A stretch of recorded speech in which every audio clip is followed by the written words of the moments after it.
In this video, I'll show you how to create a flicker text effect in Adobe After Effects. First, select the Type tool and type your text.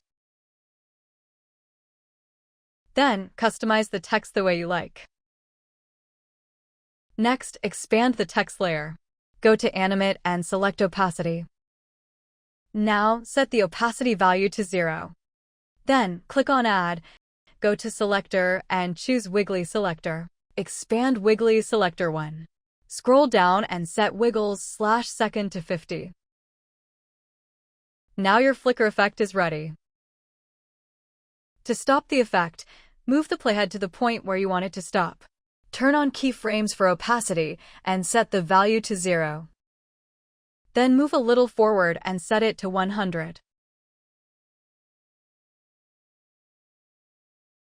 And that's it, your flicker effect will stop at that point.